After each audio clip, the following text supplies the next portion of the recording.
glasses, all my analytics glasses for all those nerds out there. The Thomas Bryant jockstrap, get him out of here!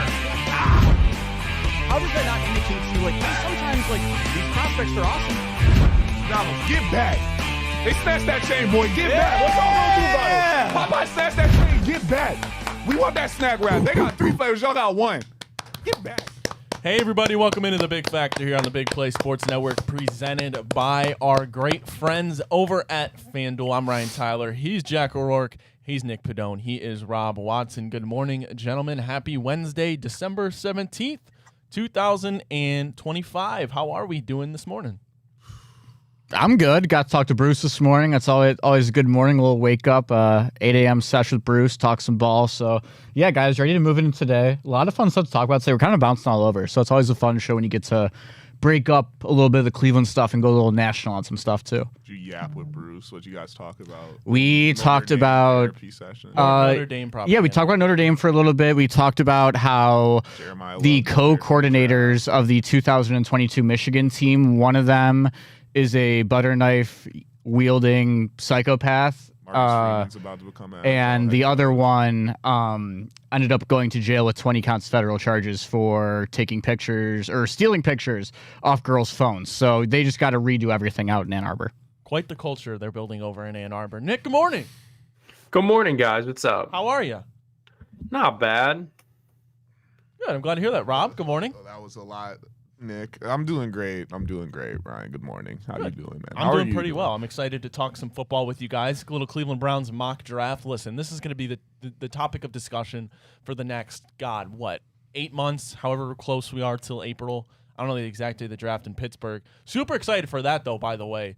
Ever since we launched Snap Count in Pittsburgh, I'm excited to hopefully get the chance to go meet those guys, IRL, Trey Essex, Charlie Batch. It'll be a good time. Got the Detroit show, Herman Moore. Obviously, they're going to be excited for the draft. Doesn't look like they're going to be making the postseason. Steelers, the inevitable 9-10 win season. Get into the playoffs, lose in the first round. That'll be a fun show with Charlie Batch and Trey Essex, I'm sure. I'm excited for that, but this is our Super Bowl, guys, and again, we're going to be talking about it today. I know there's going to be a point where we're all probably sick and tired of doing the mock drafts, but at the end of the day, this is all we have to look forward to as Browns fans, per usual. I know I'm excited. I'm sure it'll wear on me a little bit, but Nick, I mean, you always talk about mock drafts being the Browns Super Bowl. Are you at least excited for some mock drafts? No, not really. I mean, I would much rather be winning football games right now. I would much rather be competing for, berth in the playoffs here in this AFC, which still seems so wide open. And it seems like such a year where you could take advantage of what feels like a little bit of a down AFC, or maybe a transitioning AFC with some of the traditional powerhouses like Baltimore and Cincinnati and Kansas City taking a backseat. Feels like a massive wasted opportunity, but that's what this team has done to us. They're beyond unserious. We don't even know who's going to be coaching this team next year. We don't know who's going to be making these draft picks. But as we sit here mid-December, this is, like you said, Ryan, all that we have to talk about. This is what they do to us. It'll be interesting to see how these playoffs play out. Obviously, with Mahomes tearing his ACL and Chiefs were already kind of out of it. Obviously, the Baltimore Ravens looking on the outside in. They still have a chance, but the Cincinnati Bengals will be out.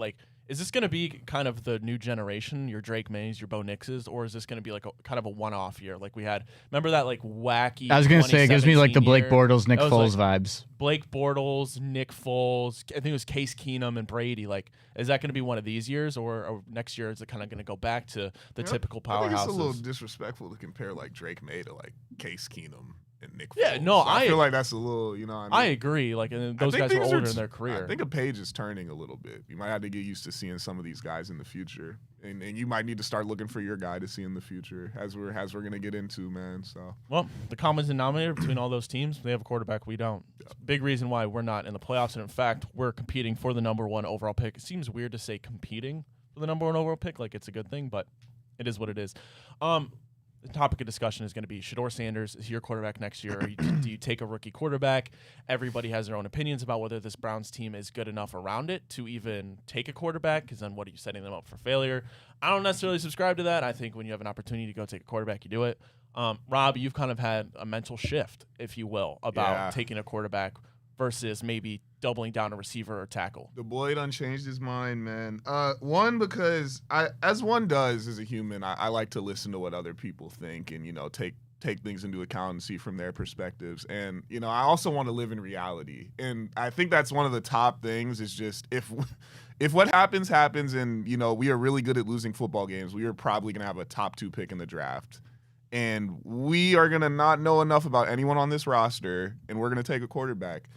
And that's just really and like you just said, you talked about the teams that are in the playoff positions, the Drake Mays, the Bo Nixes. You even look at Houston; they have a shot with C.J. Stroud. The Panthers make it in the playoffs with Bryce Young.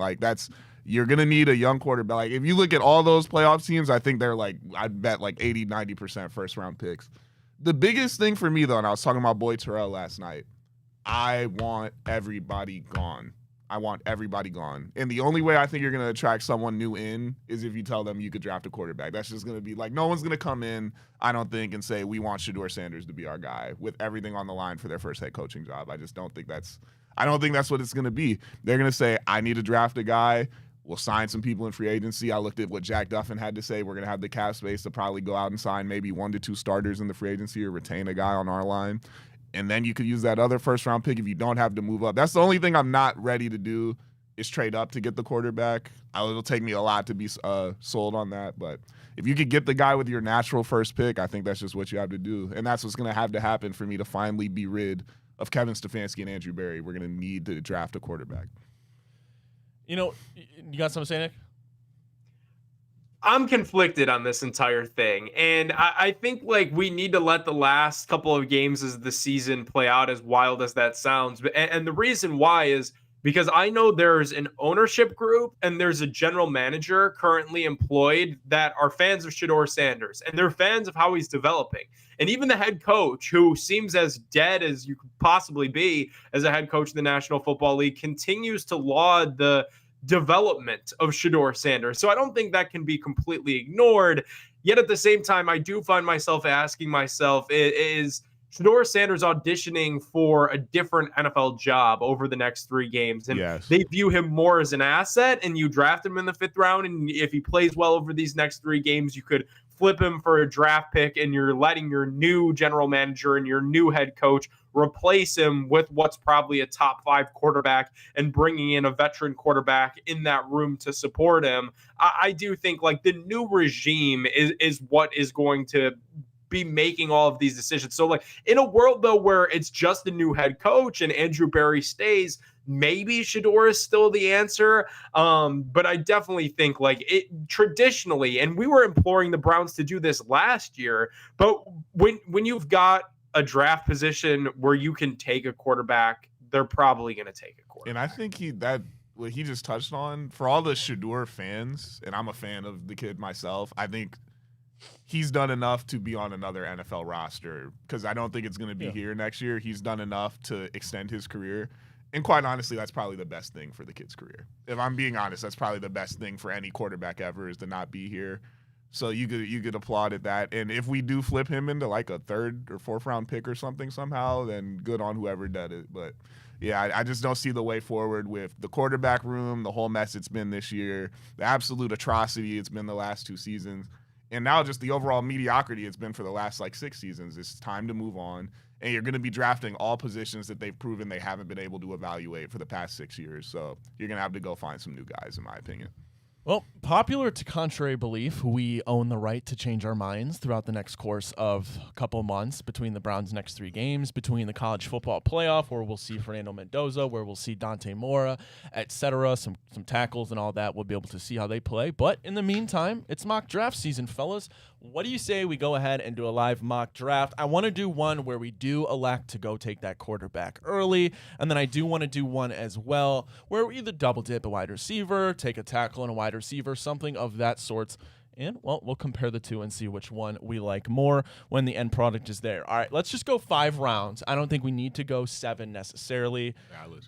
If that's okay with you guys. So we'll go here. Obviously, we hold the number 4 pick, and then Jacksonville's right now would be number 28. That's how we're going to operate. So does anybody have a preference of whether what they want to go first, quarterback or non-quarterback? I guess we should see how the board falls before we decide to do that. So we'll go ahead and start the mock draft. No surprise. Arvell Reese, Dante Moore, Keldrick Falk off the board for the first 3 picks. So we could get Fernando Mendoza here. are the Bengals offering us a trade. What do you say just for the sake of this? We stick to our guns. We take Fernando Mendoza, and we see what goes from there first. Let's see it. Jack's quarterback. Jack's favorite quarterback in college football off the board. Dead last. Cleveland Brown. Dead last. Would you be able to get behind it if Dante Moore was our pick? Yeah. Okay. Mm-hmm. So that's my thing too. Is I like both the guys. I think we have too many needs still. Like, I don't know. I'll talk after we do the mock draft. All right, we took Fernando Mendoza at number 4 overall. Right now, best available according to this is Caden Proctor. Am I able to go see the board? I just scroll down and see who's around now. I mean, you're probably not going too far, Okay, right? I can just scroll this way. All right. Who's already gone? Jets took Ty Simpson at 5. I mean, that's just Carnell Tate in line. Well, because they won't let the CPUs trade. The new Marv. So. Jordan Tyson makes it to 13 in this mock draft. The injury concerns with Jay Jettas. The injury concerns could make him fall. To be fair. Oh, that's Sonny Styles, second linebacker from the Buckeyes, going number 23 to Dallas. He's a dog. Did I miss Jeremiah Love? I've been telling people around town, run the triple option next year. Bring in a running quarterback, him, Juddy, and Jeremiah. We're doing anything, bro. Oh, Jeremiah Love, wow, goes to the Philadelphia Eagles at round 1. They might be doing it. They decided Jalen Hurts can't throw the ball. We're on a nasty service right now. All right, Fernando Gotta go Mendoza Proctor, was right? our pick. We got no trade offers there. Oh, Loma's there too. So this is honestly a pretty damn good scenario here. We got our quarterback, Fernando Mendoza, number 4. Available are Caden Proctor and Caleb Lomu from Utah, the other one. Obviously, let's look at the wide receivers. Still on the board, Kevin Concepcion, Chris Bell.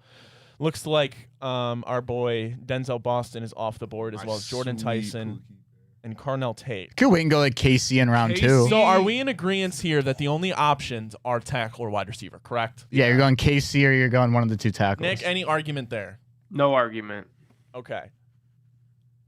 Rob, I know you would love it if Denzel Boston was on the board. If he was, would you have gone him over one of these tackles that are available, either Proctor or Lomu? Yes, but because he's not, I would say you could wait on the receiver and probably get one of those tackles because it's gonna be. I'm assuming we sign a guy and then it's gonna be a competition on the other side. So you could have this. I would like to see a tackle here. Do we have a preference? Are we scarred from the Definitely Alabama not tackle? Caden Proctor. I would go Caleb Lomu here as well.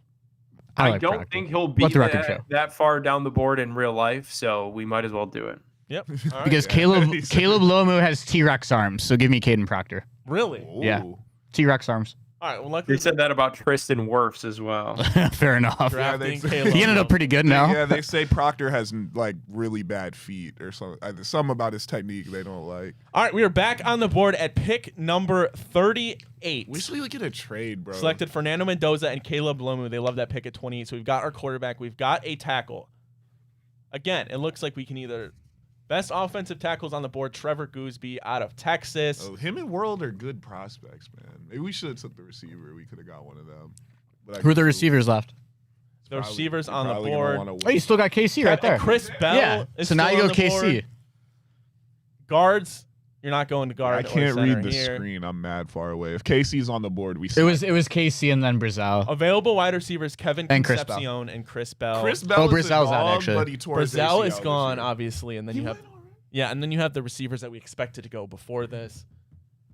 So I don't really think we have an argument here that the right move would be wide receiver. Yeah.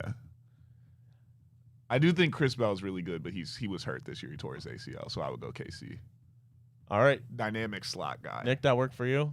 Sounds good.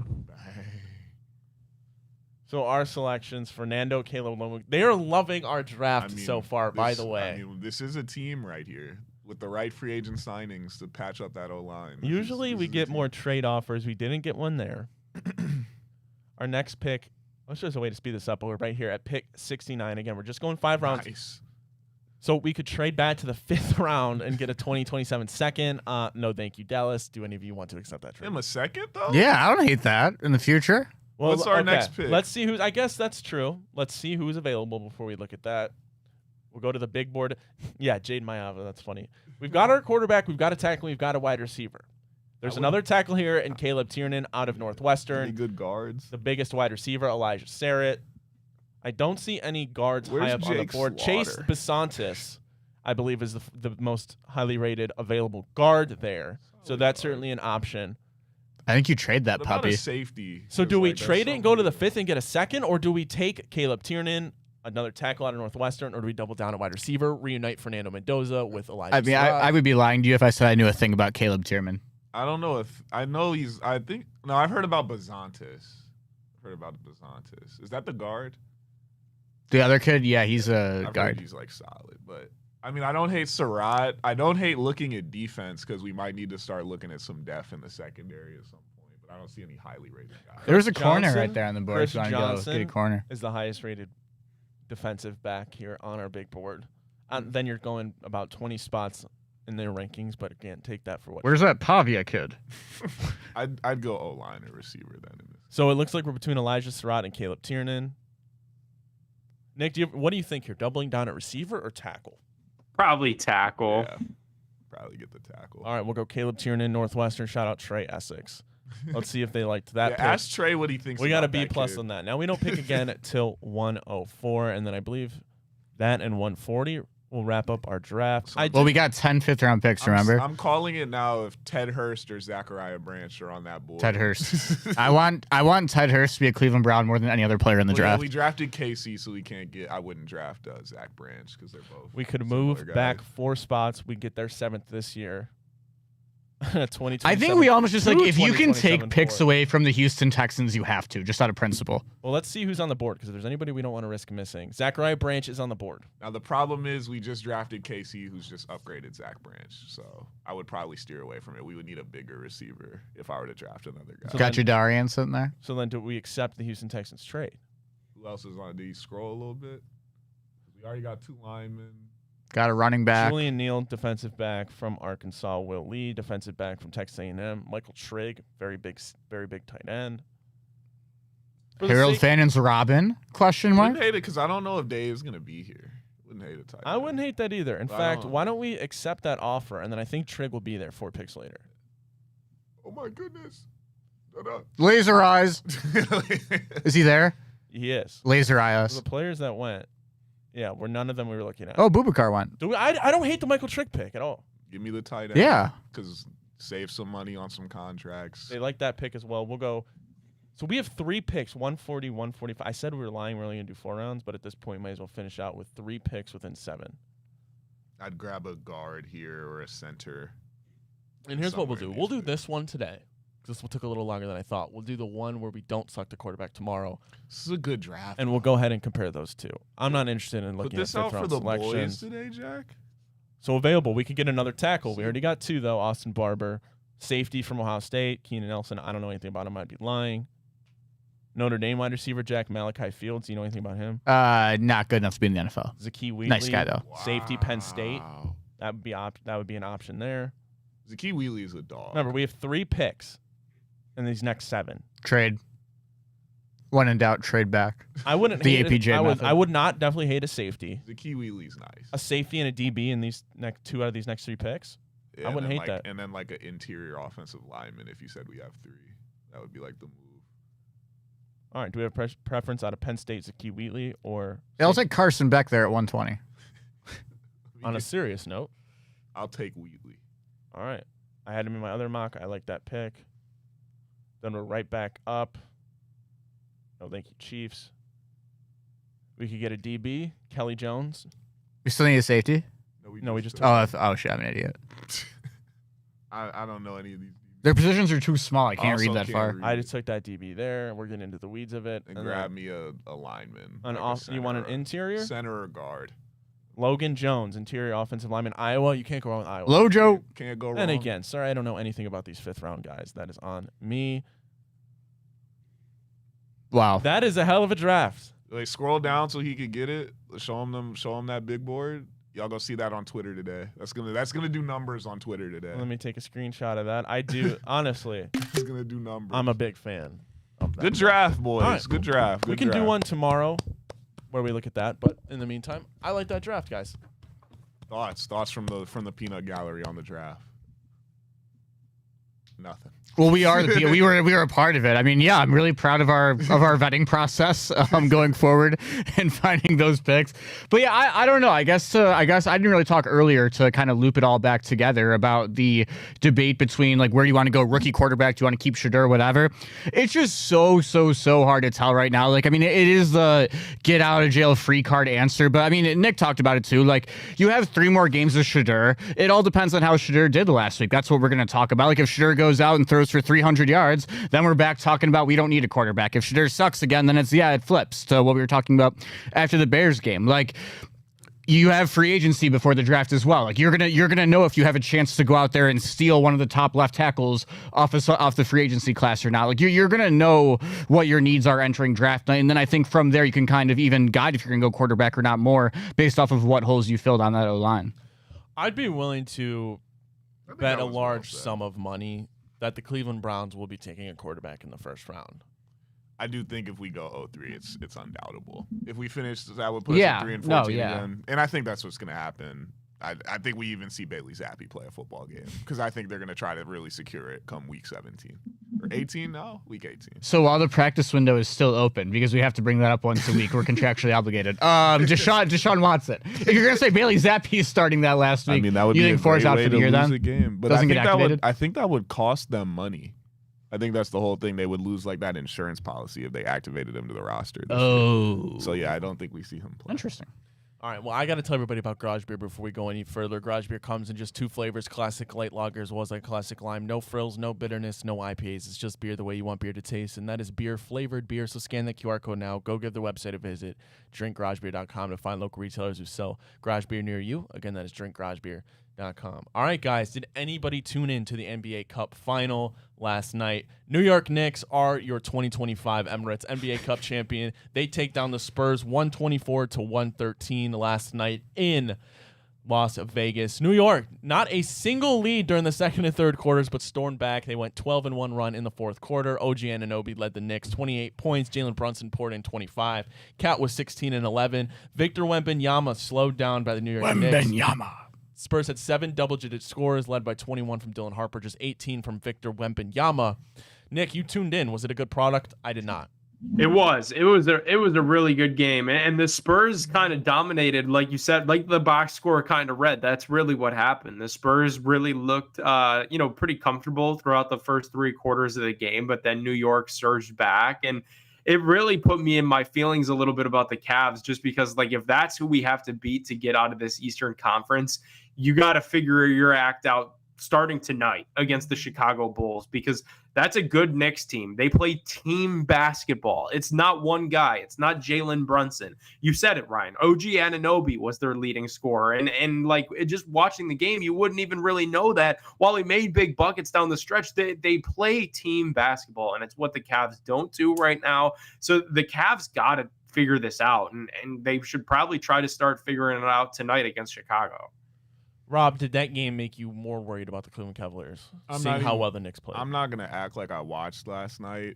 The Knicks winning. What did you say? Every team that's won the Cup so far. Every team that wins the NBA Cup gets bounced in the first round. That is a fact. That is going to be broken this year. Oh, I said a lot of what I had to say yesterday when Pat asked me. I'm really I'm super down on basketball and the Cavs right now. It's just it's bad when you transpire to the sport. You said basketball and the Cavs. It's super rough to watch right now because I did tune into the Thunder Spurs game, and watching that, it's light years of difference of what's going on a basketball court, and I haven't been able to say that about the Cavs in a while, because at least that's been the team I could go watch and I'm like, you know what, they're at least in the thick of it.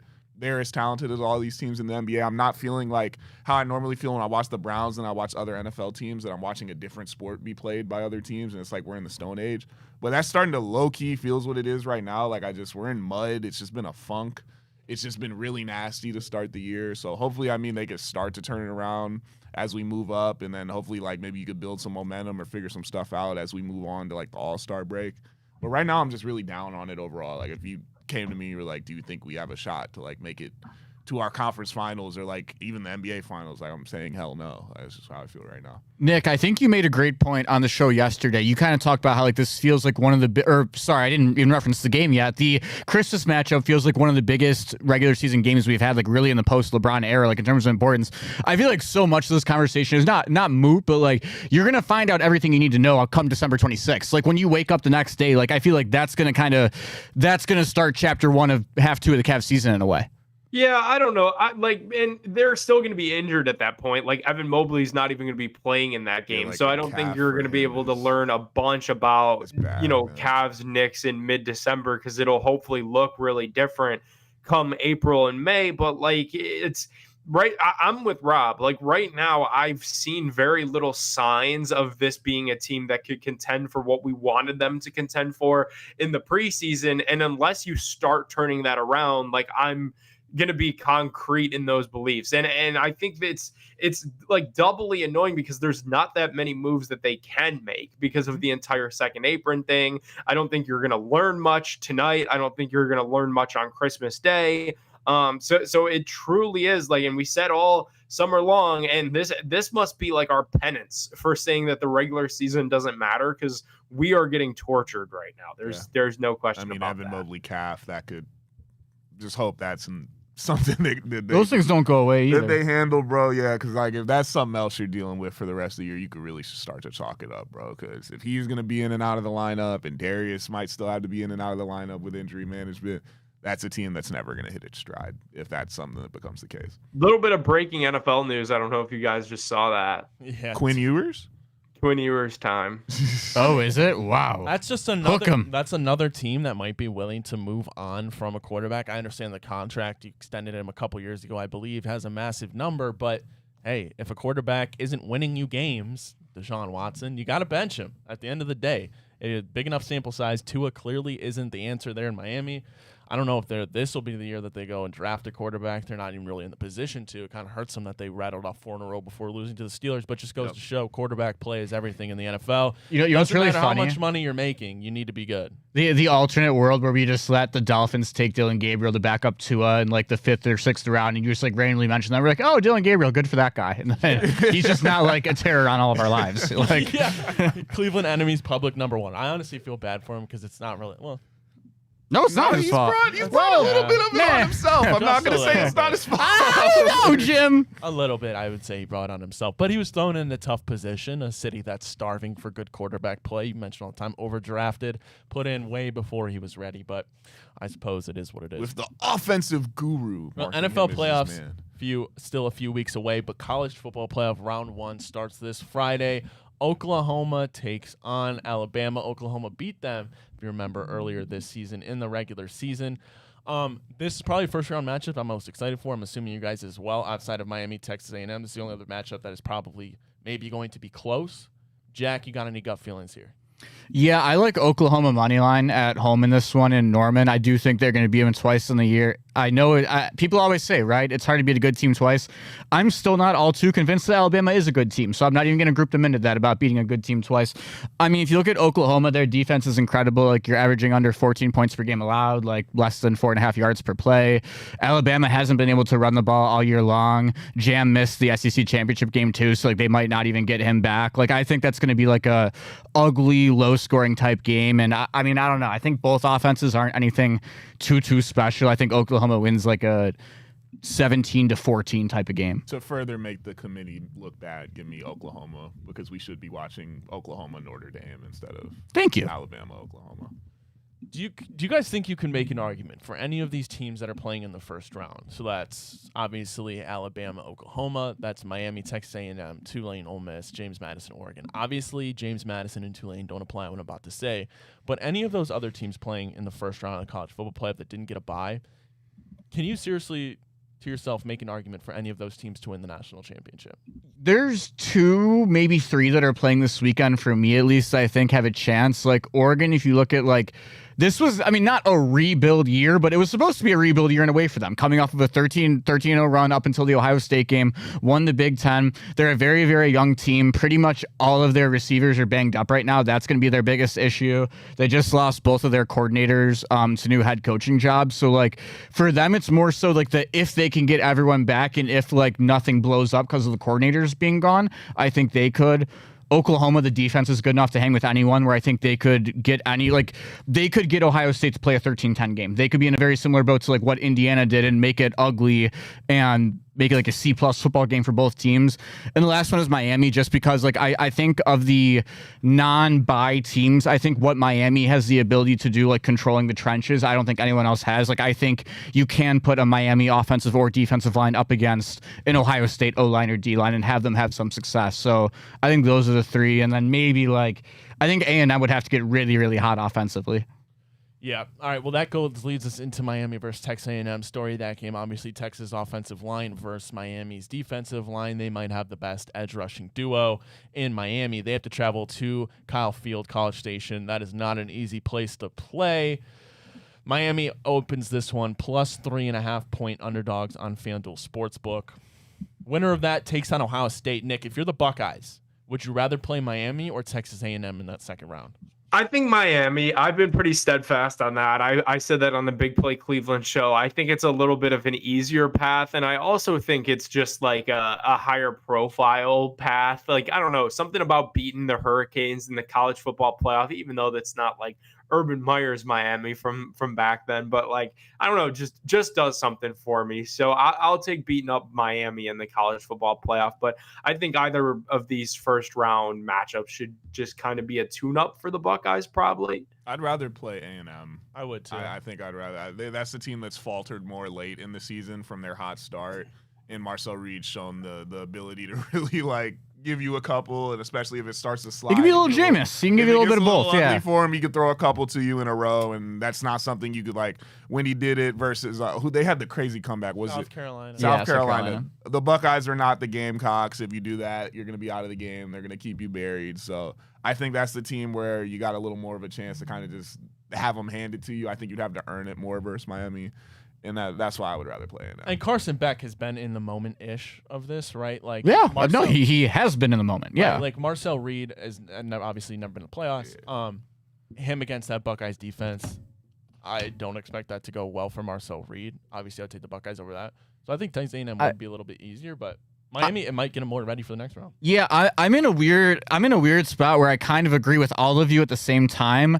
I think for Ohio State specifically, I think Texas A&M is still a tougher matchup, but I do think that Miami presents the exact problems needed to beat Texas A&M. Like, I don't know, like, if you're going to beat Miami, you're going to need to run the shit out of the ball, and you're going to need to run the shit out of the ball well. That's one thing that, for as much as I love Jeremiah Love, Notre Dame couldn't do. You know, he only got 8 or 9 carries, but they couldn't get that done. Le'Veon Moss has been hurt, not really playing A&M's running back, so like they're not going to be able to run on them a whole ton, I think. I still just bring it back to how good Miami is, like their front seven and how good the O-line is. I don't know, man. I think Miami wins this game, and then I think they get blown to shit by Ohio State, but I think there's an alternate world where A&M wins this game and actually gives Ohio State a pretty good fight with those receivers. So we're going to have a very special guest tomorrow who's going to be able to really help us break that down. Former Ohio State linebacker Steel Chambers is going to join the boys for a little more college football talk. I'd love to hear his opinion on the first round matchups and who he would rather see the Buckeyes play. I'm sure we'll get some great insight from him. Yeah, absolutely excited to have him on the show tomorrow. And then we go to Tulane, Ole Miss. The only question about this one is, do the Runnin' Rebels cover 17.5? Yeah. Next question mark. I don't know. Like, I mean, Tulane has a really good pass rush when they're playing fellow group of 5 powers like Weber State and whoever else Bruce said on the show last week. But I mean, I don't know. They've gotten drilled through the air this year. They've given up 22 passing touchdowns. Ole Miss does that very, very well. They got a good running back, Lacey. Like I mean, they shut out Charlotte 70-0, 58-0, 63-10. I'm just yelling out. Are we going to talk Oregon JMU? That's next. Well, we can if you want to. It's not gonna take a whole lot longer. I mean, I don't know. This one actually, I will say this though. I think Oregon is going to tear the shit out of James Madison. I don't know what the first quarter spread is, though. I would heavily consider taking James Madison to cover the first quarter, though. What? Long drive. Oh, I think so. I think like Oregon's not experienced, so I think there's a little bit of no matter who you're playing, like kind of walking into the moment. James Madison runs the shit out of the ball. That's going to kill the clock. They have an 1,000-yard rusher. Their quarterback is incredible in the red zone with his legs as well. Had like 500 rushing yards on the season. Can throw the ball a little bit too. I think they keep it close for one quarter, but it's one of those like, oh, it was 7-3 after one, and then it was 70-3 at the end type of games. Well, Cleveland Browns fans will be locked into that one, watching potential Cleveland Brown quarterback. For sure, gonna be locked. Dante Moore, and we'll be locked into all Indiana games too. What about you're not maybe Alonzo Barnett III, James Madison's quarterback, future Cleveland Brown. Are we watching Bama? Are we still in on Ty Simpson at all? No, Ty Simpson. the dream is dead for Ty Simpson. All right, guys. Well, we're running out of time here. Let's flip over to Jack. We did this last week. We did is it Sporkle? Sporkle, yes. Sporkle. Last time we did, you had to name every Cleveland Browns quarterback that has played a game for the Cleveland Browns since they returned to Cleveland in 1999, starting with Tim Couch. This week, fellas, we're going back to Sporkly. We are doing. You have to name every Cleveland Brown since 2000 to 2020 that have had 100-plus receptions in their career in a Cleveland Browns uniform. In their career? In their career. All right, let's see. Because as you can see, from 2000 to 2006, that'd be 6 years on the Browns, or 7. They had 276 receptions, so that's the most since 2000 to 2020. I think we got this one. All right. Can we start it off with Greg? Give me Dennis Northcutt. We got 6 minutes. Is that 2 T's, I believe? Yeah. And is Greg Little in there? Did Greg Little? No. Josh Gordon's 100. It's in his career, not in his season, yeah, right? But I don't think. On the wow. Browns. Yeah. Okay. Kellen Winslow. Muhammad Massaquoi. Braylon Edwards. Yeah, I'm gonna have to. Somebody's gonna have to tell me how to spell that one. Okay, I'm gonna get on Google for that one. Jarvis Landry. Juice, good one. Odell. Did he? Actually, Odell. Yeah. He was here for too long to not have 100. Yeah. Oh, Dell's 97. It's Antonio O'Brien. So Antonio O'Brien's that other old one, I think. Antonio O'Brien. Oh no! Yeah, there you. Oh no! Who's that top one? I can't see. I don't. Oh, I'm looking at the. Humor me on like a Josh. Oh no, we already got. You know who's actually? Oh yes, there. Wow. Here? Duke Johnson's probably on here. Yeah. There you. And Kevin. Not Chubb, right? I doubt 100. What about? I mean, he was here a while. Jordan Cameron. Kareem Hunt. 100-yard receptions. Yeah. And not Kareem Hunt, just not enough. Does it hurt you to try? I just tried. Yeah. Jordan Cameron. Yeah. Gary Barnidge. No A, no second A. Can we get a Travis Benjamin shout, bro? Wow. Terrell Pryor, Pryor. Aquoi. Not Pryor. What, Jack? Massaquoi. You what? UOI. Let's go. Brian Robisky? He was out there for a little minute. He had a tenure. 10 to 12. Who was here for like Pryor? Not Ben Watson. Not. Ben Watson for sure. sure. That's how you spell Pryor, right? That's how you spell Pryor. Yeah. Wow. Ben Watson for sure is on there. Yeah. Bang. Who's like some 14 to 16. Did Hollywood Higgins ever do it? Oh, yeah. Peoples Jones might be on here. Yeah. Njoku. Oh yeah, Njoku for sure. Peoples Jones is not. Okay, we're filling it out. What are some of someone tell me these years? You know who's 02 to 09. Dude, you know who might be on this list by the end of next year is fucking Harold Fannin. Yeah, for sure. Yeah, 02 for to sure. 09. 187. Steve Hayden. I don't know if that's I think it's like Heiden. There you go. Wow. 2000 to 03. That's not my bag. Nor is 01 to 04. Oh, Kevin Johnson. We already got him. Kevin No, Johnson. he's on there already. For Duke. He went off to Northcutt. Duke. We got Dennis Northcutt. 14 to 16 is the one that's messing with me. 14 to like an Andrew Hawkins. Oh. Yeah, that's it. Good one. 2001 to 2. I mean, yeah, we're getting in the weeds. So all we need is 2001, 04. I would try to guess like some running backs, maybe. Trent Richardson, not even close. William Green. That's not. I mean, Courtney No. Brown. No way. No, that was a defensive. Yeah, I was going to say, I don't think he's on Who's there. the one? Who's the DB they drafted? Jamal Lewis was the running back for a while. He was 2 years, right? Maybe he did. He wasn't like a. No, he's pass- older, though. Or They younger. didn't really throw passes to the running back all There's like some that. tight ends back in the day. That's what it's. I think it is, and I don't remember anyone past Winslow and Hayden. Yeah, I mean, I was 2 years old when the people remaining stopped playing. Dude, we got a pull. We had some pulls You think Joe Juravicius threw his hat in the ring? here. Nah, I don't think he was here long enough. 2001 to 4. Who were those boys throwing to it? Like, talk to me about like a Lee Suggs or a Ruben Drones. Like, maybe they were the running back long enough to do it. I'm not even gonna act like I know how to spell drones. I think it's OHNS. Who were the other receivers? R. I might have a poll for you guys OHNS. after this. No. What is it, Nick? Try Quincy Morgan. That's got to be it. Yes. There we go. Bang. I mean, all right, 2000 to 2003. I mean, That's the one that's screwing me up. we got Kevin, Morgan, Northcutt, and Bryant. What year is it, Ryan? 2003. 2003, 166 receptions. It has to be like a tight end, I feel like, and we just don't. I just don't remember who was the tight end when I was 5 years old. That was him born for most of this tenure. Yeah, I feel like this is one we're just gonna not get. Yeah, let's just give her up. Yeah, Quincy Morgan was my Yeah, Nick, that was a big I hope win. this isn't a name that we could have gotten. I know. I don't think it's gonna be. Jamel White. Wasn't happening. Wasn't happening. Yeah, it wasn't I happening. gotta be honest, I'm not sure. I'm who gonna that look is. up what position he played, though. Shout out Jamel White, man. He was. I mean, running, he's got to be a receiver. He's on running that back. side, right? Running back? He was a backup running back. Wow. All right, well, So there like you our have it. scat back. Nick, why don't we tell everybody about FanDuel and get out of here?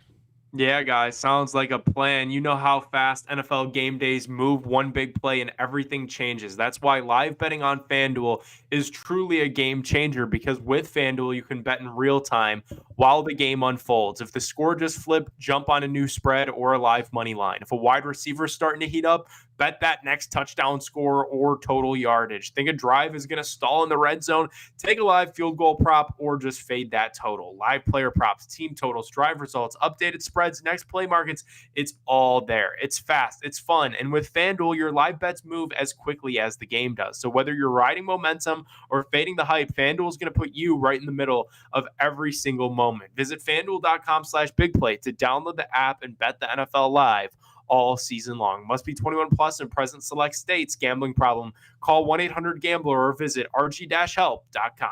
All right, Jack, you know what to do. Done this plenty of times before. Take it away. All right, we're starting now. We're heading into the Windy City for this one. Cavs got to get on the right track. We're on Cavs money line. And guys, it ain't been a great stretch for Jared Allen. We're going to tell it to you straight.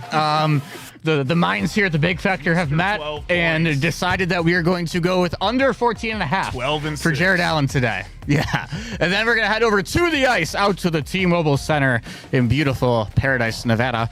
Mitchell Marner to record a point for your Vegas Golden Knights. Last but not least, Creighton. We got a little Jesuit battle here. Creighton heading into Xavier down to Cincinnati. We're taking the Musketeers to win this one at home. Cavs money line, Jared Allen under 14.5.